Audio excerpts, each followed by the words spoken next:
지난 2년간 감춰왔던 각종 비밀들 서서히 드러나고 있습니다. 지난 대선 기간 동안에 어떤 일이 있었는지, 특히 통일교 관련된 아주 중요한 사실이 오늘 보도됩니다. 대선 개입, 어느 정도까지 통일교가 개입했는지도 오늘 확인할 수 있습니다. 사실 이제 대선 직전에 김건희 씨가 이제 그 대선을 한 며칠 앞두고 통일교 한학자 총재를 직접 하늘 궁전으로 가서 만나서 지지를 부탁을 했고, 한학자가 이 얘기를 듣고 나서 롯데 호텔에 통일교계 지도자들 뭐 100여 명을 모으고 거기에서 사실상 윤석열을 이제 그 지지하도록 하는 이제 교지를 이제 내려보냈다. 이런 내용의 제보였어요. 일단 해명은 그 각 지역별로 또 각 일부 윤석열을 지지하는 그런 문자를 보내기는 사실은 있지만, 그거는 각 지역에 있는 목사들이 자체적으로 한 거고, 통일교 이 본당 차원에서 조직적으로 누구를 지지하라 하고 한 사실은 없다. 이제 이렇게 해명이 됐었죠. 네. 드디어 우리가 한 2년 만에 통일교가 지난 대선 과정에서 종교 지도자로서의 정치적인 중립 의무 를 위반하고 사실상 노골적으로 윤석열 후보의 지지를, 그것도 한학자 총재 의중이라고 하는 걸로 사실상 선거법을 위반한 사실들을 오늘 고발할 수 있을 것 같습니다. 통일교가 대선 때 개입했을 것이라는 의심은 강하게 있었어요. 맞습니다. 그리고 100억을 지원했을 것이다라는 그런 얘기도 돌았고요. 루머도 있었습니다. 자, 그래서 저희가 계속 이거 안테나를 켜고 관계되는 사람들도 만나고 실제로 통일교 관계자들이 더 탐사를 찾아오게 됐어요. 네, 맞습니다. 그리고 실제로 이제 통일교는 이제 워낙 그 이제 일본 정치권하고 가깝고 일본 극우하고 가깝기 때문에 결국 룬이 그 대일 그 저자세 굴욕 외교가 결국은 대선 과정에서 뭔가 통일교로부터 돈이나 조직 에 도움을 받았기 때문이 아니겠냐, 이런 자연스러운 우리가 이제 추측을 해볼 수 있었던 거고요. 통일교의 핵심 인력, 한학자 총재 거의 오른팔 같았던 사람, 네. 그 사람이 윤여호 본부장이었는데 어떤 자리에 가서 이제 얘기를 했었죠. 윤석열 대통령을 만났다. 그러니까 이게 이제 2022년 그렇죠. 3월 22일 대선 이후입니다. 3월 22일 날 발표를 했습니다. 1시간 넘게 했습니다. 많은 얘기가 있었습니다. 그래서 동의한 내용이 있었기 때문에 제가 들어가는 거예요. 그리고 그 주에 만나니까 진짜 내내 그 하나도 써있고, 그리고 이 알아가야 될 방향을 얘기했습니다. 그리고 암적 동의를 구하고 있습니다. 그래서 이거를 들어가서 이거를 만들어내야 되는 것이죠. 네, 그리고 1시간 이상 독대를 했다. 그리고 자기가 얘기하는 거에 굉장히 동의를 했다. 동의를 예, 뭐 이런 얘기들을 했고. 대통령실 이전에 가면서 네. 거길 또 통일교의 2인자인 윤영호 씨가 이제 대통령을 자기가 만나고 오면서 결국 대통령실이 어머니의 품으로, 한학자 총재를 얘기하는 거겠죠. 그래서 어머니는 어머니의 품으로 왔다, 이런 얘기를, 그만큼 이제 통일교가 윤석열 정권하고의 가까운 유착의 정도를 이제 보여주는 발언이라고 생각이 됩니다. 첫 번째, 어머니께서 이제 2027년까지 신통이라는 완착의 기반이 되는 것이 아니라 신통이라는 완착된, 이 안착이라는 용어는 영어에는 없습니다. 정착과는 다른 완전히 안착된 그 승리에 와서 2027까지 해야 되고, 이거 다 아시다시피 이번 용산에 새로운 대통령 집무실로 이름을 내가 바꿔야 되겠다. 그래서 그 말씀을 먼저 주셨습니다. 그래서 신통이라고 안착에 중요한 승리적 전진 기지가 돼야 된다는 말씀과 함께 천원무 천승교회라 이름을 주셨습니다. 이 대통령실을 용산으로 이전하는 거에 대해서 이게 천공이 사실상 뭐 그 개입을 한 게 아니냐, 뭐 이런 얘기들이 많이 들어왔는데, 사실 통일교 이쪽 종교 쪽에 밝은 분은 아니다, 이거 통일교에 한번 주목해봐라라는 얘기가 좀 있었어요. 그런데 실제로 보니까 통일교의 2인자 되는 사람이 이 어머니의 품속으로 안긴 것으로 그 대통령실 이전을 지금 표현을 하고 2027년까지 신통일 한국을 이룩하겠다. 그러니까 윤석열 대통령의 임기 마지막 해 이 목표를 제시한 것이 그냥 예사로 보이지는 않습니다. 그렇죠. 통일교가 특히 이제 일본하고 가깝잖아요. 그러다 보니까 일본의 또 영향력이 더 크고요. 그래서 일본과 한국 사이에 이 양쪽을 다 연결할 수 있는 사람을 지금 뽑겠다는 얘기도 지금 계속 나오지 않습니까? 그렇죠. 자, 그런데 지금 이 말하는 이 사람 있잖아요, 윤영호. 네. 이 사람이 더 탐사 보도 이후에 이 자리에서 네. 밀려났다는 얘기가 있어요. 네, 네. 보직이 해임됐었습니다. 그래서 저는 이제 저희 보도 때문인가라고 했는데 그 네. 당시에는 많은 분들이 아니라고 하셨어요. 네. 근데 한 가지 확실한 거는 이분이 되게 이렇게 많이 말들을 하고 다녔기 때문에 이게 문제가 돼서 좀 밀려났다. 이런 것들은 좀 확인할 수가 있었고 네. 그런데 이제 선문대로 복귀를 하긴 했습니다. 선문대 부총장으로 지금 가 있습니다. 네. 하지만 한학자 씨의 옆에서는 조금 이제 멀어진 그렇죠. 전문대가 통일교랑 관련이 있나 보죠? 통일교 재단에서 운영하는 학교죠. 학교죠. 그렇군요. 그리고 2025년 선언이라는 게 있네요. 2027년까지 본인들이 어떤 신통일 한국을 안착하겠다라는 거였잖아요. 네. 근데 여기서 말하는 그 신통일 한국이 뭐냐면요. 그러니까 우리가 통일 한국을 만들기 위해서 뭐 미국이든 일본이든 주변국들의 도움이 있어야 되고 이 사람들과 다 친하게 지내야 되고 그렇죠. 그러니까 더 친일해야 되고 막 이런 논리거든요. 네. 근데 이제 사실은 좀 더 속내를 들여다보면 통일교 입장에서는 네. 그렇게 해석하고 뭔가 정복의 어떤 의미로 저는 가지고 간다고 생각하는데 그거를 2년 앞당겨서 2025년까지 해야 된다라고 최근에 9월 3일 날 선언을 한 9월 거예요. 3일이면은 불과 3일 전에 이걸 네. 2년을 당겨버렸어요. 네. 그러면 대통령 임기도 좀 당겨지나? 그러니까 이게 저는 갑자기 그 생각이 드는데. 네. 좀 통일교 입장에서도 좀 뭔가 급해진 게 아닌가라는 생각이 그렇죠. 지금 2027년 그 레임덕이 오는 시점에 가면 네. 이 정권이 제대로 역할을 못할 거라는 힘이 다 빠져버릴 거라고 생각하는 네. 거예요. 정치적인 의미도 있는 것 같아요. 그런데 문제는 한 가지 우려스러운 건 이제 신통일 한국이라고 얘기하는 것이 뭐 남북 화해를 통해서 이제 한반도 뭐 평화 뭐 이런 쪽으로 신통일 한국을 하려고 하는 것이 아니고 말하자면 이제 그 한미일 그 군사 안보 동맹의 그 강화를 통해서 힘을 통해서 뭔가 이 북한을 좀 제압하려고 하는 이제 그런 이 구도를 가지고 이분들은 좀 추진하고 있는 것. 그 상단에 통일교가 있겠다라는 거거든요. 그리고 결국은 이제 이러한 프로젝트에는 결국 국내 친일파들의 그 뿌리 깊은 친일 컴플렉스들 이제 여기가 박혀 있는 거죠. 그래서 일본하고 안보 동맹을 강화하는 것이 결국은 우리의 미래, 우리의 통일을 지향하는 것이기 때문에 더 이상 과거에 우리가 연연해서 뭐 친일이다, 뭐 반일이다 이렇게 나누는 것 자체를 구시대 담론으로 만들려고 하는 그러한 이제 친일파들의 음모가 사실은 여기 또 숨어 있는 거죠. 네. 지난번에 더 탐사 보도 이후에 통일교의 그 언론 담당 네. 본부장이라는 사람이 실제로 만나자고 찾아왔죠. 정말 네. 오랫동안 얘기를 나눌 수 있었고 여러 가지 질문들을 했는데 본인들은 친일이 아니라고 하면서 한학자 총재가 기시다한테도 굉장히 호통을 쳤다 이런 얘기를 하는 겁니다. 그래서 저희가 귀가 솔깃해서 솔깃했어요. 그러면 우리도 그 육성을 음성 파일을 좀 달라라고 했는데 지금 대통령이 해줬으면 하는 얘기를 한학자 총재가 일본 총리 상대로 호통을 치고 있다고 하니까 일본 전범 기업들 반성하고 말이야. 뭐 이런 얘기를 했다고 해서 네. 야 우리가 알고 있던 거 진짜 다른 면모네. 우리가 제대로 보도를 하겠다는데 보도는 원치 않는다. 근데 보도는 이미 원치 여러 군데 않는다. 보도는 나갔다 또 이렇게 얘기를 하더라고요. 그렇군요. 한번 한번 들어볼까요? 들어보시죠. 네네. 일본의 과거사 문제나 이런 것도 생각하고 얘기하죠. 최근에 얘기해가지고 또 저기 일본이 성질 내고 있어요. 일본은 전범 국가로서 세계 앞에 사과해야 돼. 그래가지고 지금 일본에서 난리 났어요. 난 어디서 하셨어요? 저희도 그거 들어볼 수 있어요? 한국에서 일본 사람들 초청해가지고 뭐라고까지 얘기했냐 그러면은 그 자리에서 일본 기시다 수당을 데려다가 교육을 똑바로 시켜라. 하는 얘기까지 했어요. 일본의 그 방송국에서 세 군데서 거의 나왔어요. 일본 언론에서는 보도가 많이 됐다. 일본에서도 보도가 됐고 찾아보니까 정말 보도가 됐더라고요. 한국에서도 좀 그 종교 신문 쪽에서 보도가 좀 됐던데 통일교 한학자 일본은 전범 국가 배상해야 돼 기시다 와서 교육받으라 해 정말 그 말을 한 거예요. 통일교도 그동안 너무 이제 그 친윤으로 이제 이미지가 이제 고착화돼 있으니까 거리두기를 하려고 하나 그런 생각까지 그렇죠, 사실은 그렇죠. 했죠. 이럴 때 후쿠시마 오염수 방류 안 된다고 한학자 총재가 얘기 좀 한번 해달라 그랬더니 그렇죠. 그런 거를 근데 더 탐사에서 얘기하면 더 탐사가 곤란해지시지 않겠어요? 뭐 이러기도 하고 우린 괜찮다고. 우리를 걱정하죠, 갑자기. 네. 기사를 보니까요.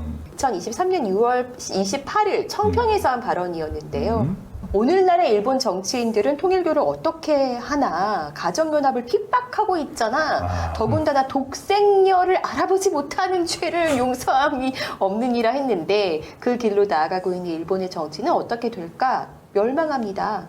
망할 수밖에 없겠지? 네. 그래, 너희들의 운동은 나라를 살리는 길이야. 정치인들, 기시다 와서 교육 받으라고 해. 알겠나? 아베 정권과 달리 지금 기시다 정권에서 통일교를 약간 좀 거리 두기를 하고 좀 핍박을 하고 있다고 생각을 하는 거죠. 보니까 그 아베 총리가 사망한 이후에 일본에서 들어오는 헌금이 줄었고, 그리고 이제 그 일본 내에서 아무래도 그 통일교가 굉장히 이제 그룹형이잖아요. 그 신천지보다 훨씬 통일교가 뭔가 기반을 확고하게 잡을 수 있는 거는 돈이거든요. 네. 신천지는 세력이라면 네. 그 통일교는 돈인데 네. 헌금을 굉장히 많이 여러 가지 방법으로 걷어들여서 이것 때문에 이제 사회적인 문제로 돼가지고 일본에서는 정말 여러 가지 문제가 발생했고 네. 그래서 아베 총리도 암살을 당한 거 아니겠습니까? 그렇죠. 그러니까 이제 그런 부분들에 대해서 이제 기시다나 뭐 일본 내에서 좀 움직임들이나 조심하려는 분위기나 이런 게 있었겠죠. 그러니까 이제 자기 말 안 들으니까 호통 친 겁니다. 네, 일본이 정말 전범 기업이다 이러면서 호통 친 게 제가 볼 때는 그거보다는 네, 이거에 대해서 혁명 총재 일가라고 볼 수 있는 이런 이 분들의 분석도 좀 있었는데요. 네. 이제 이건 좀 AI성으로 좀 그럴까요? 녹취를 했거든요. 이걸 네. 좀 들어보시죠. 네. 뭐죠? 일본 정부도 이제 고민이 있는 거예요. 우리하고 연루됐던 자민당에서 지금 거의 180명 정도 명단이 나왔잖아요. 그러니까 기시다는 원래 우리하고 사이가 좋지 않아요. 그 친구는 아베한테 하도 당해가지고 거리를 두고 싶어 하는데 사실은 그 사람 밑에 있는 사람은 또 우리랑 엄청 친한 사람이야. 우리를 공격하는 일선에 서 있는 사람들은 다 공산당이거든. 왜냐하면 거기 명단은 별로 안 까였어. 그러니까 통일교 까고 비판하고 저녁에 전화하더라고 미안하다고. 근데 다들 그 생각을 하는 거예요. 우리 큰어머니도 정신 차리셔야 된다고. 그 청평에다 저렇게 돈 쳐놓고 저러면 안 돼요. 지금 아들들이 다 빠져나간 게 엄마의 그 뭐라 그럴까 독선적인 걸 아니까 고개를 흔드는 거잖아요. 아들도 다 똑똑한 애들인데 엄마는 인정을 안 하잖아요. 엄마 사고 난다고. 그러니까 기시다는 좀 거리를 두려고 한 거예요. 그러니까 이렇게 호통을 친 거고. 그래서 실제로 기사들을 좀 찾아보면요. 작년에 기시다가 그 통일교에 대한 조사를 지시했더라고요. 네. 전통적으로 그 통일교하고 일본 정치권은 굉장히 밀월 관계였는데 기시다 정권이 등장하면서 네. 또 아베가 결국은 통일교 문제 때문에 암살당한 것 때문에 기시다가 더욱더 좀 통일교에 좀 거리두기를 하려고 하는 것 같으니까 양쪽 사이 긴장감이 확실히 감도는 것 같습니다. 그렇죠. 근데 사실은 뭐 그럴 것 같진 않습니다. 실제로 일본 문부과학상 그 통일교 해산 명령 정부 판단한 사실이 없다. 또 이렇게 최근에 얘기를 했고 그 AI성우 대역으로 썼지만 얘기하잖아요. 기시다는 우리와 선을 긋는 분위기지만 그 아래 사람들이 다 우리랑 친하고 심지어 그 일본의 민주당 계열의 어떤 그런 의원들도 명단이 안 까였을 뿐이지 우리를 비판하고도 뒤로 전화한다. 이 정도로 일본의 어떤 정치권과 굉장히 친하다는 것들을 얘기해 주잖아요. 겉으로는 뭔가 제재를 할 것처럼 하더라도 실제로 그렇게 될 것 같진 않다. 그리고 저는 하나 또 눈여겨봐야 될 점이 이 지점인 것 같아요. 종교 지도자라고 하더라도 어떻게 한 나라의 총리한테 호통도 치고 기시다 정권하고는 이제 그 뭔가 불편하고 긴장된 관계였는데 이 기시다 정권하고 통일교가 뭔가 지금 화해 해빙 무드가 조성이 된 데는 뭔가 룬 정권의 역할도 좀 있지 않을까. 아무래도 룬 정권 입장에서는 통일교하고 지금 여러 가지로 볼 때 그 더할 나위 없이 지금 좋은 관계지 않습니까? 그러니까 결국은 한일 관계를 좀 부드럽게 이어가기 위해서는 역시 통일교가 또 역할이 중요하고. 자, 그 대협력 본부장이 또 헌금 강요 부분에 대해서도 어쨌든 이렇게 일본 내에서도 그래도 통일교와 조금이라도 선을 그으려는 어떤 그런 분위기들이 있는 거는 헌금 때문인 거잖아요. 그래서 제가 헌금은 왜 이렇게 많아? 조금 많은 건데도 없어요. 여러 가지 방법으로 거둬. 그러니까 이제 교회는 헌금이 수백가지예요. 어디나 마찬가지예요. 자, 우리 기자님 승진하면 감상금 되고 싶고. 어떤 정도를 불문하고 헌금을 많이 강요하거나 거기서 뭔가 그런 일들이 벌어지면은 이제 그게 이제 사회적인 문제로 번지는 꼭 통일교라서가 아니라 개신교 안에서도 헌금 많이 강요하는 데들은 지적 많이 받습니다. 하여튼 지구상에 있는 목사나 스님이나 모든 사람들이 자기 돈으로 절 짓고 교회 짓는 사람이 있나요? 어쨌든 통일교를 움직이는 그 돈, 그게 교인들의 이제 헌금이라는 게 굉장히 이제 중요한 네. 부분인 거죠. 그러니까 영감상법이라고 했잖아요. 이게 뭐냐면요. 통일교 같은 경우는 이게 물건에다가 굉장히 그 의미를 막 둬요. 그래서 이거를 사서 두지 않으면 뭔가 그 구원을 못 받을 것처럼 이렇게 거기에 뭔가 신령한 뭐가 있는 것처럼 이렇게 해서 물건을 막 팔거든요. 그러니까 막 코로나 기간 때도 못 모였잖아요. 그러니까 막 그 뭔가를 물건의 의미를 막 부여해가지고 사게 하고 막 이런 것들을 계속 했단 말이에요. 지난번에도 그 얘기를 네. 했습니다만은 일본에서 사람들이 지금 이제 정치 쪽도 그렇지만 통일교를 좀 부담스러워하는 이유가 그쵸. 이 과도한 헌금 때문 아니겠습니까? 맞습니다. 근데 지금 도박 이슈가 또 터졌어요. 그 문성명의 어떤 회고록 같은 무슨 뭐 말씀 선집 이런 게 있거든요. 여기서도 보면은 그 라스베가스에 그 한학자가 갔었고 뭐 거기서 도박처럼 하고 뭐 이런 얘기들을 되게 자랑처럼 적어 놓기도 했었거든요. 그러니까 헌금을 이렇게 많이 받아들여서 네. 이걸 가지고 네. 미국 가서 도박을 일삼는다는 것은 일본에서는 굉장히 그 문제가 됐었나 보죠. 그렇죠. 네. 네. 말이 안 되죠. 한학자 종교 지도자가 도대체 그 돈으로 도박을 일삼는다는 것은 정말 상상 밖입니다. 또 하나 보시면은 이 트럼프 연설 2차례 하고 25억 원 받았다. 근데 저희가 이것도 물어봤었어요. 정치인들이나 이런 사람 연단에 많이 세우잖아요. 그럴 때 돈 얼마씩 주냐 이런 거 물어봤었거든요. 반기문 사무총장하고는 뭐 하시는 거예요? 강기문 사무총장은 그냥 NGO로서 활동하는 것이고 특별한 의미는 없는 건 아니에요. 거기도 계속 지원도 해주시고. 이게 올 때 행사할 때 지원하는 거지 뭐 지금 지원하느라고 원래 이제 행사 뭐 이렇게 강의할 때 그 프로프처럼 이렇게 강의로 이렇게 많이 강의 책정이 되게 많이 돼 있긴 하네요. 그러니까 미국의 강의도 책정은 이미 딱 정해져 있는 것이고 우리 남쪽의 강의로는 뭐 조금 정해져 있는 건 아니지만 그래도 외국어는 할 건 해야 되겠죠. 정치인들도 어쨌든 나와가지고 발언하고 이러면은 좀 이렇게 뭐. 정치인들은 강의도 안 줍니다. 트럼프한테도 강의료를 어마어마하게 줬던데. 그건 이제 일본에서 미국에서는 그건 정해져 있는 개런티예요. 야, 정해져 있는 게 25억이에요. 그러니까 2차례. 네, 지금 네. 통일교에서 이제 매년 한 차례 뭐 그 글로벌 서밋을 해가지고 이제 그 세계 유명한 인사들을 불러 모으죠. 네. 그래서 직접 연설도 하고 화상으로 연설도 하게 하는데 정말 트럼프를 비롯해가지고 정말 꽤 유명한 사람들이 많이 동원이 많이 되는데 동원되죠. 그게 통일교의 힘인 줄 알았는데 보니까 돈의 힘이었네요. 그러네요. 돈의 힘. 아무튼 통일교에서 돈을 그렇게 뿌리는 것은 정치적인 목적을 깔고 있다고밖에 볼 수가 없어요. 네. 그죠? 미국 그 정치 후원금을 내고 있다고밖에 볼 수가 없죠. 사실 또 계속 의심이 가는 거죠. 한국 정치인들에게는 정말 안 줄까? 네. 정치인들에게는 안 준다 했는데 다른 방식으로 주겠죠. 은밀하게. 이번에도 100억 그 대선 자금 얘기가 지원서 이 얘기가 통일교 내부에서 계속해서 있었고. 네. 코드에 맞는 대통령 선출하기 위해서 100억 정도는 뭐 충분히 뭐 큰 돈은 아닐 것 같아요. 네. 자, 일본 정부하고 통일교하고 관계가 이제 밀접하잖아요. 네. 그런데 한국 정부는 또 어떤 관계인가요? 최근에 민주평통 부위원장에 통일교 인사가 이촉이 됐습니다. 지금 이제 통일교가 룬 정권에서 추진하고 있는 게 이제 신통일 한국이잖아요. 네. 2027년, 2025년. 네. 그런 차원에서 보면 이렇게 통일교 인사가 민주평통의 부위원장으로 위촉이 된 것은 또 단순히 예사롭게 보이지 그렇죠. 않습니다. 예사롭지 보지 않습니다. 네. 9월 5일 날 보도된 거네요. 그렇게 보면 최근에 이 통일부 총리를 사실은 사실상의 그 반공 우익 인사로 반북 인사로 통일부 장관을 임명한 것도 다 뭐 무관치는 않아 보이는 것 같아요. 오늘 방송에서 가장 중요한 부분입니다.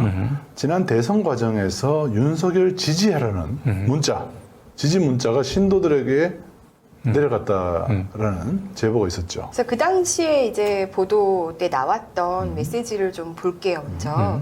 이게 통일교 신도가 교구로부터 받은 문자 메시지잖아요. 사람이 먼저다라고 생각하는 사람을 대통령 뽑았더니 도대체 하늘을 두려워하지 않습니다. 라고 하면서 대놓고 2번 윤석열을 지목한 천심을 따르는 민심이 됩시다. 네, 이런 메시지도 있었고, 그리고 서울 남부대교구 강남교구장의 메시지 내용에는 미국 펜스 전 부통령과 윤석열 후보가 이제 악수하고 있는 사진과 함께 이제 노골적으로 좀 뽑아라라는 어떤 그런 메시지들 이런 것들이 계속 이제 돈 거죠. 그리고 여기 보면은 일본 동경 식구. 근데 이게 지금 통일교에서는 그렇게 얘기했던 거잖아요. 그냥 각 교구별로 그냥 본인들이 그렇게 한 사람들이 있을 뿐인 거다. 네. 전체가 그렇게 뭐 중앙에서 내려보낸 건 아니다. 이렇게 지금 강력하게 계속 그렇게 주장을 하고 있었던 거잖아요. 네. 이거는 이제 오늘 처음 공개되는 네. 거죠. 통일교의 이제 이인자 윤용호 네. 사실상 이제 한학자 총재의 이제 의중을 전달을 하는 내용의 문자죠. 그렇죠. 총재님의 교시나 다름이 없는 그렇죠. 네. 총재님 의중을 발표하셨답니다. 이렇게 구체적으로 썼네요. 3월 2일이면 이제 선 일주일 전. 그리고 저때 이제 김건희 씨가 이제 그 하늘궁전에 가서 한학자 총재를 만났다 이런 얘기도 돌기도 그렇죠. 했었어요. 네. 이름은 거론하진 않았어요. 네. 한학자 근데 총재 보면- 의중이라고 하면서. 보면 누군지 알 수 있어요. 네. 한일 관계를 개선시킬 인물, 한미 동맹을 지켜낼 인물. 거기에 또 우크라이나 사태 딱 비유하면서. 박으면은 뭐 그대로 네. 누군지 알죠? 눈이 가리죠. 3번은 더 명확해요. 종교 탄압 신천지 공격 사건이라고. 오히려 윤석열 검찰총장은 신천지 압수수색을 반대했죠. 네. 근데 1, 2, 3번만 보면 누군지 그냥 알 수 있어요. 주목을 받으면서 윤석열이 대통령이 됐다면 그 통일교의 뜻대로 지금 한일 관계 사실 개선이라고 하지만武력 외교를 계속 하고 있잖아요. 그 뜻대로 계속 지금 하고 있는 걸 보면은 왜 이렇게 하는지가 연결이 되지 않습니까? 그렇죠. 네. 이 밑에 두 개도 굉장히 중요하네요. 총재님은 아이들 교과서에서 자유를 삭제한 당의 후보를 지원하지 않을 것입니다. 두 번째가 굉장히 중요해요. 총재님은 탈북한 우리 국민을 우리들 몰래 판문점으로 김정은에게 넘겨준 당의 후보를 지원하지 않을 것입니다. 그 사건을 얘기하는 건가요? 그 끔찍한 선상에서 이제 그 살인 사건을 이제 저질렀다고 이제 판단이 된. 그래서 이건 가짜 귀순이라고 해서 이제 그 북한으로 돌려보냈던 사건이 있죠. 그 사건이군요. 그 사건. 누가 봐도 뭐 이거는 사실상 이재명을 찍지 말고 윤석열을 찍어야 우리 한학자 총재의 의중이다라고 하는 걸 뭐 쉽게 읽을 수가 있죠. 네. 그런데 여기서 그치는 게 아니라 저희가 그 문성명 일가에 계신 분 중에 한 분으로부터 실제로 이 카카오톡 메시지가 어떤 의미를 담고 있는지를 얘기해준 녹취를 입수했습니다. 오늘 이게 제일 중요합니다. 간단한 알림 같은 거는 그 지역의 목사들한테 그 카카오톡으로 다 지시를 해요. 거기에서 직접 그 시스템이 돼 있어. 뭐 카톡으로 이렇게 때리고서 그 이제 현장에 있는 그 사람한테 그게 가는 거지. 거기 나름대로 조심한 거야. 그 윤석열이나 이런 거 이름 피한다고 그런 식으로 쓴 거야. 지금 문제될 것 같으니까. 증거를 안 남기려고. 그러니까 거기 나오잖아. 누가 봐도 윤석열이잖아. 그때가 뭐 하더라도 자기네들끼리 다 해서 그걸 가지고 이제 귀찮아하는 목회자들은 교구장들은 이제 일반 식구들한테도 그대로 보내주기도 하고 그러니까 이렇게 번져나가는 거지. 목사들은 이제 노골적으로 이제 윤석열 찍어라 얘기를 하는데 전라도나 이쪽은 조심한다고 말을 안 해. 거기는 계속 위에서 찍으라고 그래도 거기 민주당 찍어. 옛날서부터 우리 때문에 뭐 당선됐다고 떠들고 다니고 그랬었잖아. 거기 없나 그런 거? 야, 통일교가 대선에 네. 개입했다라는 것을 정확하게 보여주고 이분은 이제 그 문선명 그 교주하고 아주 가까운 분이죠. 네, 친척입니다. 그러니까 저런 식으로 표를 모은 거예요. 그러니까 조심은 했는데 네. 사실은 다 이게 새 나오는 거죠. 새 나오는 겁니다. 지금 이게 1년 이상 묵혀놨던 비밀이에요. 이런 것들이 지금 터져나오고 있습니다. 네, 저한테는 이제 이런 문자를 발송한 사실 자체는 인정을 했지만 이러한 문자는 이 통일교 이 본당 차원에서 보낸 게 아니고 각 지역별 교구장들이 이제 자기 알아서 판단해서 보낸 것이다 이렇게 해명을 했었죠. 네. 그런데 오늘 보니까 그게 아니고 통일교 2인자인 윤용호 본부장이 전국에 있는 각 간부들 목사들한테 보내는 거군요. 너무 티나게 이제 그 하면은 자기가 곤란해질 사람들은 그 문자를 적당히 각색을 하면서 노골적으로 지지하는 게 아니고 그냥 적당히 이러면 누굴 지지하는지 알게끔 이렇게 마사지를 하는데 일부 게으른 목사들은 그냥 위에서 지시받은 대로 그냥 그대로 문자를 하단한다는 뭐 그런 내용이죠. 지난 대선 과정에서 0.72% 표차죠. 예.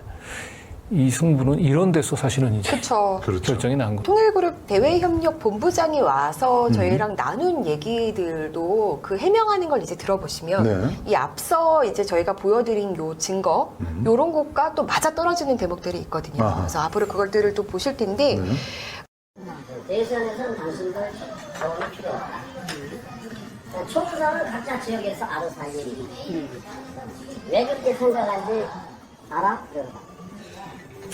그래서 글쎄, 내가 그때 그랬어요. 그때 그 당시에는 당락이 100만 표가 넘었어. 항상.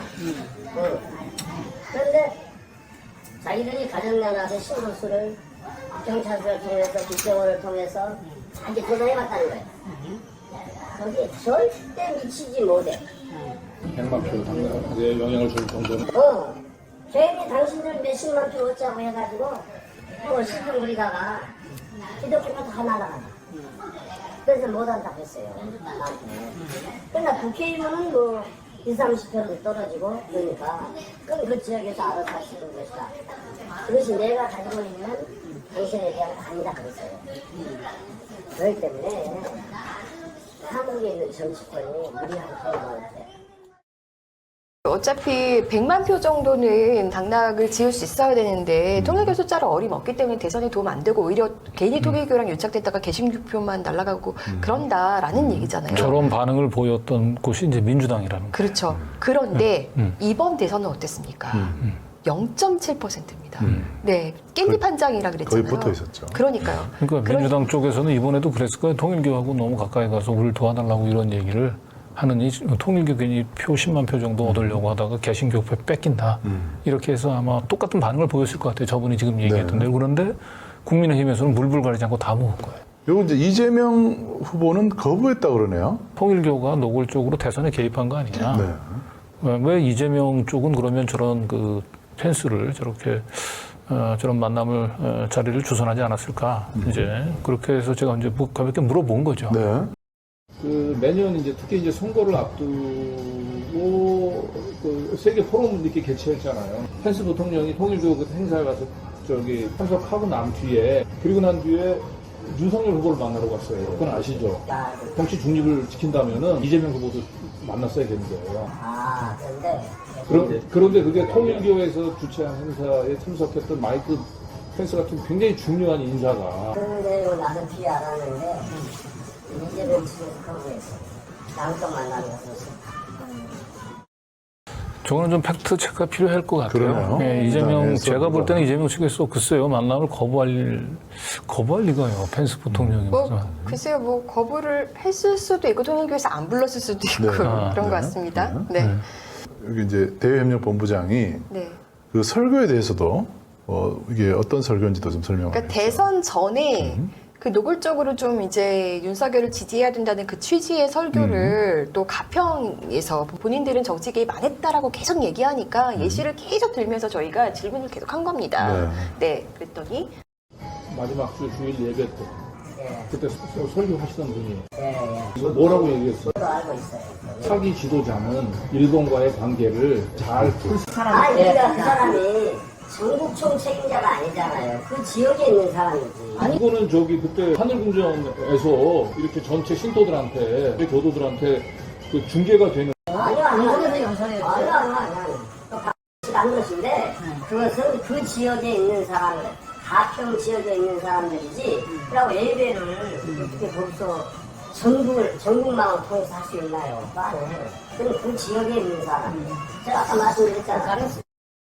이거는 그냥 핑계에 불과한 거고 중앙에서 지역으로, 지역에서 신도들에게 네, 이렇게 내려가고. 그 하늘궁전에서 하는 예배는 그 온라인으로 중계하거든요. 네. 그러니까 가평 지역에서만을 대상으로 한 게 아니고 가평 지역만을 대상으로 하면 굳이 온라인으로 중계할 필요가 없죠. 그러면서 이런 얘기도 합니다. 이렇게 자꾸 그 통일교 인사들 중에 자꾸 정치인들 만나고 자랑하는 사람들이 생겨서 그러니까 골치가 아픈 거예요. 이 통일교가 자꾸 이제 윤석열 정권하고 유착되어 있다라고 하는 오해가 있으니 하나님 총장은 그건 오해다. 그냥 정치적인 중립을 그런 부분들에 대해서 윤석열 정부하고 저희는 제가 한국의 총책임자를 한 8분 모셨거든요. 한국 회장입니다. 한 8분 모셨어요. 근데 가끔은 이제 선거 때가 되거나 선거 때가 아닐 때도 좀 지자랑 비슷하게 얘기를 해요. 하니까 이렇게 이명박 대통령이 어쩌고 해서 점잖은 사람들은 안 해요. 점잖은 사람들은 안 하는데 근데 이제 우리 윤보보다 입당은 했어요. 한 번씩. 그러니까 우리는 이제 이렇게 볼 때 좀 같이 않지 않았거든요. 국회의원 만났다고 국회의원 누구나 만날 수 있는 것이고 아무나 만날 수 있는 것이 국회의원인데 그걸 뭐 한 번 만났다고 뭐 그런 거 하나 공개 좀 주의는 안 줬어요? 주의요? 저기 한쪽에 얘기를 할게요. 정치에 대한 얘기가 개별적으로 만나서 그런 것은 하지만 공개적으로 하는 것은 도움이 안 된다. 그러면서 이제 중요한 얘기를 합니다. 예. 그 선거 전에 통일교에서 지역 표심을 좀 자기들끼리 파악을 한다는 겁니다. 네네. 그러니까 이제 선거 개입은 하지 않는데 도대체 이거는 왜 파악을 하는 거죠? 통일교가 왜 선거 때 그렇게 전화로 표심에 왜 관심이 여론조사 있어요? 기관도 아니고 그러니까요. 정당도 아닌데 그러니까요. 네. 근데 통일교에서도 비슷한 조사를 하는군요. 이미 정치권에서는 우리의 시민들의 투표 성향을 잘 알아요. 전라도는 야당, 경상도는 여당, 표가 더 많다. 충청도는 충청도대로, 서울은 지들 멋대로. 이렇게 이런 표 분석이 다 나와 있어. 그런데 그 한총재를 만나는 대감을 갖고 오겠느냐? 통일교 내에서 그런 표 분석을 하신 거예요? 하죠, 항상. 아니, 이제 우리가 선거 때 같은 경상도에다 이렇게 전화해봐요. 뭐 어떻게 내가, 여기는 뭐 묻지 마. 지역별 표심 분석은 저거는 통일교가 아니라도 온 국민이 다 하는 거 아닌가? 그러니까요. 저거는 뭐 꼭 통일교가 아니라도 또 다 전라도는 어디 찍고 이런 건 다 자기네들이 저런 상황에서도 저런 문자들을 보내면서 네. 어떤 특정 후보를 좀 찍어달라고 얘기를 한 거네요. 특히 대선 때 뭔가 좀 이상했는데 그때 대선 직전에 그죠? 통일교에서 계속 뭔가 제보가 있었어요. 왜냐하면 지금 보시면 알겠지만 전국적으로 이런 문자들이 광범위하게 쫙 퍼지니까. 뿌려지면 당연히 제보가 들어오죠. 통일교는 막 얘기가 많이 나왔어요. 그 심지어 그 100억 얘기도 나오고 막 그랬던 거잖아요. 그 윤영호 본부장한테 한번 연락을 해보셨다면서요? 네, 이번에도 했는데 역시 계속 답은 없습니다. 전화도 네. 안 받고요. 당시 후보를 뽑으라는 주제의 카톡을 돌린 것도 부총장님이라고 하던데 확인 부탁드린다라고 했지만 답이 없습니다. 100억 지원설은 끝내 확인이 되지는 않았습니다. 이건 다음 취재의 몫으로 남겨두겠습니다. 제보를 기다리겠습니다. 그 대선 전에 김건희 씨가 정말 만났다고 하던데 한학자를 이런 얘기는 왜 나오는 거냐라고 얘기를 했는데 김건희 씨가 좀 이렇게 하늘궁전 다녀갔다라고 하는 그 얘기는 왜 나온 거예요? 그것은 제가 볼 때는 이제 우리를 좀 반대하거나 음해하거나 아니면 국민의힘을 싫어하는 사람들이 만드는 조작이죠. 예. 그 리틀앤젤레스 그 며느리분 만났다는 얘기도 있던데. 그러니까 이제 자꾸 이렇게 이제 그냥 가설적으로 이렇게 뭐 며느리를 만났다 하더라, 둘째 며느리를 만났다 하더라, 또 안다 하더라, 이렇게만 이렇게 치고 돌아다니는데 우리가 그렇게 어설프지 않아요. 어설프지 않는다, 들키지 않는다. 네, 특히 뭐 역시 김건희 씨가 하늘궁전을 대선 직전에 찾아갔는지 여부도 물론 이제 이 대외협력본부장 이분은 공식적으로 부인을 했지만은 이 말을 그대로 믿을 수는 없습니다. 저는 계속 좀 취재를 해야 될 것 같습니다. 오늘 그 새롭게 알게 된 것은 이제 통일교가 지난 대선 때 굉장히 조직적으로 움직였을 것으로 보이는 문자, 그리고 그 문자를 뒷받침하는 절대 열리지 말아야 할 판도라의 상자들이 지금 계속 열리고 있는 그 거예요. 이상하리만치그로 도저히 이해가 가지 않는 지금 현재의 대일 저자세 굴욕 외교, 네. 후쿠시마 오염수 방류를 비롯해가지고요. 우리 정부는 하나도 얻을 게 없이 일방적으로 일본에 퍼주기만 하는, 이제는 나라와 국토까지 지금 일본 정부에 지금 팔아먹고 있다는 비난을 들을 정도로 엉망진창이 된 이 대일 외교에 대한 미스테리도 어떻게 보면 통일교의 지난 대선의 역할을 규명하는 과정에서 뭔가 실마리가 잡힐 수 있지 않을까, 그런 생각도 한번 해봐요. 네, 윤석열 대통령을 둘러싼 판도라의 상자들이 하나씩 열리고 있다. 그리고 지금 이제 이게 시작인 것 같아요. 네. 점점 윤 대통령이 지난 대선 때 무엇을 했는지를 국민들이 이제는 알아야 될 때다라는 것을 더 탐사를 통해서 시민들이 정말 외치고 있는 것 같습니다.